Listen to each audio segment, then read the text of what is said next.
He is Syracuse through and through. He's even wearing orange sunglasses or eyeglasses or glasses or whatever you want to call them, clearly, because he's always repping the orange. He is Joe Iuliano, and he is a director extraordinaire at ESPN. And he joins me here on the Onto Something podcast. I'm Bryan Fenley, a national radio anchor, and this is a platform where I've had on a lot of Joe's colleagues, and we spotlight them in a way that's not just solely focused on your career, but also your personal life as well, to sort of get the full breadth of who is Joe Iuliano in his essence. Not that that sounds intimidating at all, Joe, going into this, but I appreciate you doing this. No, excited to be here. I've seen plenty of these pop up on LinkedIn, people I sit next to in trucks and people who I admire from a distance. So it's great to sit down and chat with you. One of my most recent ones was Aaron Katzman. Of course, you guys know each other. And I guess I wanted to start here, and that is, what is the most unbelievable thing about being a dad? Oh, pivot there. No, being a dad is absolutely great. It really gives you extreme perspective on what's important in life. You bring in however many kids you end up having into the world, and each of them is so incredibly important. And they just, as you go through every day, whether it's stuff at work, stuff with elsewhere in your family, no matter what, they all become your priority and just give you so much excitement and joy. How do you find that you could make them your priority, even though that could be so hard in this business where you're working hours that are not necessarily 9 to 5, but you do the best you can to make sure that you're there for them? I mean, I think one of the biggest things is that from their birth, it's just so exciting to see them experience life and learn new things, whether it's learning how to walk, learning how to speak. Once they can walk and speak, learning how to play and interact. And at a certain point, they're not babies anymore. They're little humans. And for example, I have two boys and they're best friends. So, it's not hard to prioritize them because you want to spend so much time uh, teaching them to play games that you grew up with and start to experience life with them, just like you had when you were younger. At their ages, if I ask them right now, Joe, what does dad Joe Iuliano do? What are they going to tell me? What are they going to know about what you do? They can say I work at ESPN. I work on TV. That's about it. They have absolutely no idea what I do. What is that process going to be like, as far as you are very solidified in your career path, but as they get older, are you going to be sort of like, hey, you should try this? Or are you going to be hands off? Is it too early in the game to sort of figure out how you're going to approach your kids and their passions and desires? And maybe you want to lead them down one way, or maybe you just want it to come out organically. Well, as anybody who has had young kids knows, any given week, month, or a year, they might be into different things. So it's you really just embrace what they take an interest in, whether it's a particular sport, a particular activity, something they learn at school, something that their friends bring up. We've made it a priority to just go along with what they enjoy and try to facilitate that and share in their excitement. If we revisited you as a child, what sort of hints would you give me, Joe, that one day you would be at ESPN? So what's crazy is we got our very first home video camera when I was 8 years old. And as I sit here and say that, I was 1 year older than my oldest son now. Just it puts it in an incredible perspective. But my dad bought a video camera, 8 millimeter videotape camera. My little brother, who is the youngest of four of us, we were having a birthday party at Chuck E. Cheese. And my dad was like, "Hey, here, you want to take some pictures, take some videos?" I'm like, "Sure, okay." Never had one before. And I think that day in particular, I just had a lot of fun documenting what was going on, what the camera did, what the lens did, and as cliche as it might sound, I really never put a camera down from that point forward. Let's say, in a metaphorical sense, that you had that camcorder with you through your broadcasting career and that you were to document things you've done that have stood out. What would that camcorder show about you at some of your finest moments working on a broadcast? Oof. That's deep. That's what it's all about. No, I think, whether holding a camcorder or not, I always like to take a step back and try to see what take perspective of what's going on, look around, see what everybody's doing. I always tend to, I think, be in the background a little bit and really enjoying whatever's going on. What is the greatest, most fulfilling, and maybe there's not one necessarily, but some of the most fun that you've had in a control room? That's what makes, I think, ESPN and some of the shows we work on so much fun is the camaraderie, the jokes. There can be a lot of pressure and adrenaline around live TV, but I think when you have a group together that is all moving in the same direction and you can have fun and make jokes and enjoy each other's company, that's the best times. And everybody's laughing and enjoying just being in that dark, dark room together. What is the most adrenaline inducing broadcast? And I'm sure it's hard to, in this sense as well, label one that sticks out, but like the most adrenaline, if you could, the most adrenaline inducing broadcast that you've been a part of. You know what? I think the easy answer there is, some of the bigger, obviously championship type moments, and it would have to probably be the 2014 World Cup whenever we were covering the U.S. men's team. I was part of a team in Brazil doing the coverage for ESPN, and anytime there was a men's game, those were the most exciting. Just the room was filled with energy. How do you fill up a room with energy? Undoubtedly, I think a lot of my energy comes from too many cups of coffee during the course of a day. But I make it a priority to, engage everybody in the room. Typically, when you're working with a lot of these people over the course of, a season or on different projects, you get to know everybody, and it's a team. And I like to call people out and laugh with everybody. And when that's the case, I think everybody feels like they're part of the group. What about your job, Joe, are you best at? Uh, And there might be more than one answer to this. There's a lot of talents that you have. So not to single one out, but just to think what that could be. I'd like to think that one of my positive traits is just, again, bringing everybody together and trying to account for different perspectives. Coming up through the industry, working different roles. Obviously, early on, I was a camera operator, so I think I always lean towards what's the lens, what's the camera, what are they doing. But I've always tried to spend time sitting in different positions, whether it's a tape room, an audio room, different parts of the production, so that way from my chair I have an idea of what everybody's dealing with, what they're going through, where are they looking, what are they hearing and seeing, so that when I'm in the midst of calling a show and looking for something, I have some understanding of what their perspective of the production at that point is. You have this level of empathy. Joe Iuliano is with me, director at ESPN. I'm Bryan Fenley. What was the grind like in your come up story? In, as you said, working as sort of a camera crew member and then to where you are now, what did it look like behind the scenes, you and just grinding and hustling and making these dreams happen?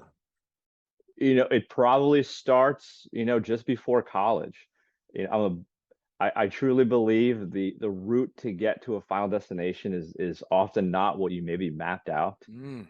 I'd visited a lot of colleges. I knew I wanted to be involved in production, be it television, movies, something like that. When I arrived at Syracuse for the visit and saw everything and knew the sports program compared to some of the other schools, I knew I wanted to be at Syracuse. I did not get into Newhouse. I did get accepted to arts and sciences, and I knew that's where I wanted to be. So I got on campus. I was deeply involved with the student TV station. I got involved with the brand new Dome TV at the Carrier Dome, which, fun little fact, when I was at Syracuse to start, there weren't video boards, which seems hard to think about in a major sports arena. But going going from my freshman to sophomore year, they actually installed video boards, and I got involved with that production. So I think it was just like you said, finding and grinding through different parts of the production process and meeting people, networking. And I was very fortunate that as I was getting ready to graduate from Syracuse, an opportunity was put in front of me to become a staff studio operator in Bristol, and I took it, and the rest is history. What do you think has been the source of your drive? I think it's a genuine excitement for just the craft of production that's evolved over the years. You know, if you talk to me as a 10-year-old, I wanted to be a film director like Steven Spielberg, watching Jurassic Park at some point. I really liked television news. And I think, especially going into college and through my years at Syracuse, I think that lean towards sports uh, really blended what was frankly a hobby early on, and then it turned into a passion. And then sports was just a fun, energetic, and exciting place to be. That environment, it was a great blend. What's a Syracuse wedding like? I know I you. well, I know you were just at one, weren't you? I was checking, yeah, out, and it's got to be something unlike anything else. I was, and especially a Syracuse wedding that's going on 2 decades from when we were actually on campus. I think that's more of a great reunion than anything else. But no, undoubtedly, we recalled a lot of memories and songs and nights out, and tried to recreate some of those nights when we were all together. Which it's at this point, between jobs and children, it's hard to get everybody in the same place. So that those are special moments. What are the moments that you had as a kid? Like, you're the second, right? Your son is the third, Joe Iuliano. What are those moments that you remember being around your family that you still find yourself going to and gravitating towards memories, bright memories you had growing up? I'm one of four, so we come from a relatively large family, and I'm very fortunate that one of our favorite family activities is a yearly vacation in the Poconos. And Oh, we still, granted, the group has grown significantly with most of us having children at this point. So we still jam into a house on the property, and we have traditions by the lake and in the pool. But that's a very special time with my family that we've had for years and continue to have. you being a director, how does that come out when you're in these large family gatherings? Like instincts of you being a director, when you get the whole family together and you're centrally located in the Poconos, you're going on your yearly trip. But like where, like in that moment or in other elements of your life, do you find those instincts, the hunch, the genes as a director coming out in other ways that are maybe unrelated to Well, your job? on one end of the spectrum, I think I take a step back. We have a lot of planners in the group, Oh gosh. so I try to take a back seat and despite perhaps a type A personality, let others handle the planning and logistics. But in that same way, I try to think about how, what time we, the production schedule, what time are we leaving, what's the traffic going to be like, what's the itinerary for the day, what time's lunch. So I think more than not though, I try to use that vacation and take a step back. Who were those early people who believed in you before, maybe in your career, that maybe saw something out of you before you saw something out of yourself? Well, first and foremost, it's my parents. They were, they unintentionally purchased a video camera, which was the spark that lit everything. But then there were future video cameras purchased, and there were, you know, the beginning of editing software that was available on computers, and much like I mentioned earlier, trying to just embrace and foster whatever, my children seem to have an interest in. They leaned in heavily to, this idea of wanting to work in television or film, and could not have fostered it any more than they did. And it's obviously why I'm where I am now. That's super powerful. Have you ever, or when was the last time that you watched some of those early tapes of you fiddling around on the camcorder, figuring out what you're trying to do in real time? Uh, Unfortunately, I think the furthest back I go might be college videos because they're available on YouTube. The earliest camera we had was an 8 millimeter video camera and VHS, and I don't even have a VHS uh deck or VCR or DVD. I don't have a DVD player, much less a tape deck anywhere around. So it's whenever I do go home to my parents' house, there are still a whole bunch of tapes tucked away in my closet.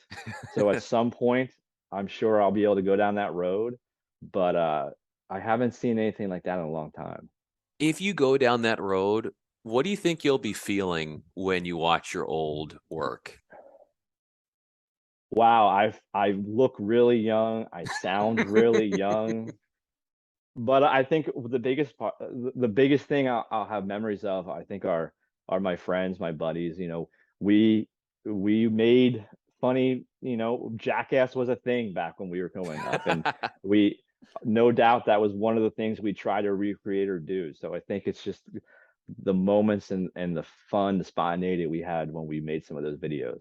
What's one of the noteworthy, let's go PG tricks or stunts or things that you guys try to document or things you're doing outside the box that maybe today would have gone viral? Hardly outside of the box, but I can just remember pulling up to a Wendy's drive-through in the passenger seat with video cameras were not small back then. Trying to discreetly hide something in the lap, and a funny buddy, just giving grief to the Wendy's drive-through kid, and nothing nefarious, but Yeah. the whole idea, GoPros now you can hide anywhere, but the whole idea of of hitting cameras and just making funny jokes. Oh, absolutely. Yeah. And you know what I would think is that, at least for me, I don't want to speak for you, but in doing some of that stuff as a kid, I think I thought I was funnier than I actually was. Not saying that's you. I think that's me. I think that's me. I don't even think I was funny back then. I had some very funny friends, but that's why always took a step back and just documented. So in college at Syracuse, obviously Syracuse is the best. I don't think there's really a question here, or one of the, if not the best sports media programs in the country. With that comes a lot of competition. How did you deal with that competition with your colleagues? But then also you celebrate everybody's success around you too. Well, I think first and foremost, there's a sense of connection to people who lived in the same dorms, saw games at the same Carrier Dome across generations. So just like I still have a connection to, high school students from my high school back home who reach out. You feel this connection to them, and you want to help them the best you can. Uh, I take a certain level of pride in having not gone through Newhouse.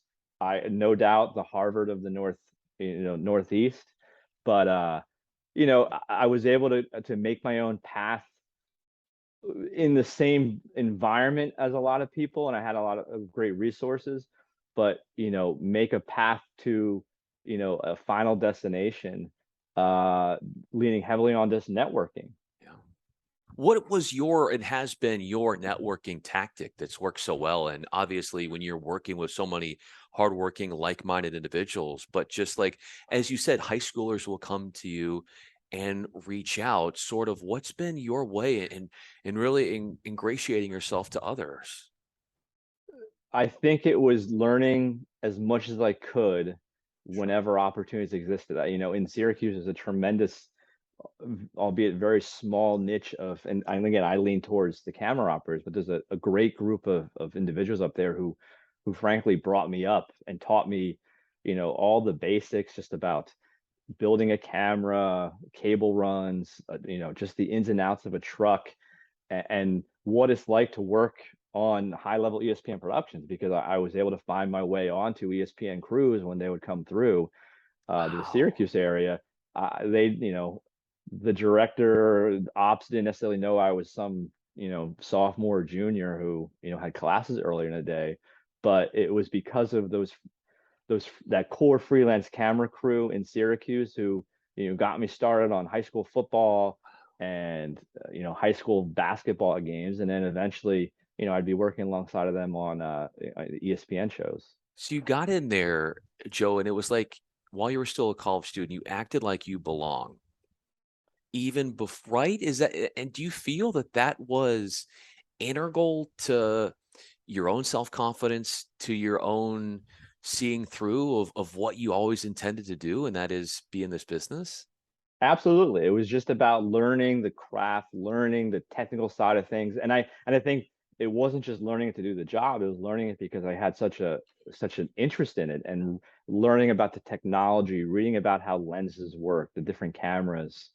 I was just very hungry for that information.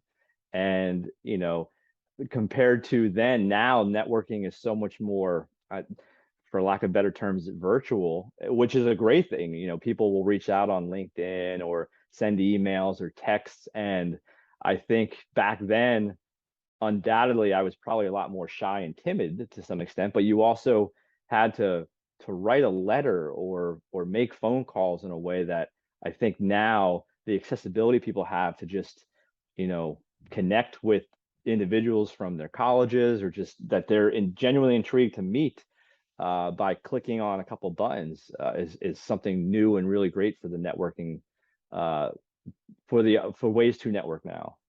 Your Rolodex is as big as one of those yellow pages, and I don't think people realize that maybe some of the younger generation what the yellow pages is. But Joe Iuliano, I'm Bryan Fenley. This has been so much fun. You are a go-getter through and through, and as we said at the beginning, you're Syracuse through and through. My final question for you is this: where were you the day Syracuse basketball won the national championship?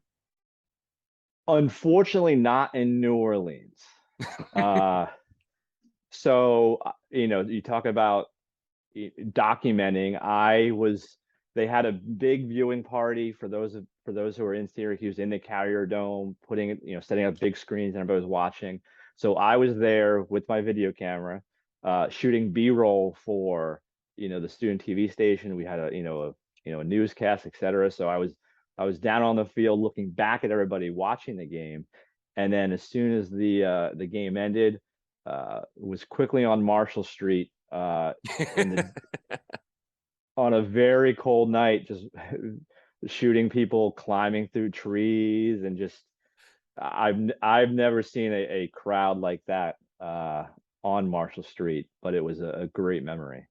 One of the many great memories that you've had over your career, and many, many more to come. Joe Iuliano, I'm Bryan Fenley. Joe, thanks so much, man, for letting us in on your life and getting sort of a full-on look, not just one-sided, but I thought we got a good balance between you, the dad, you, the worker, you, the everything. I appreciate it so much. I appreciate you having me.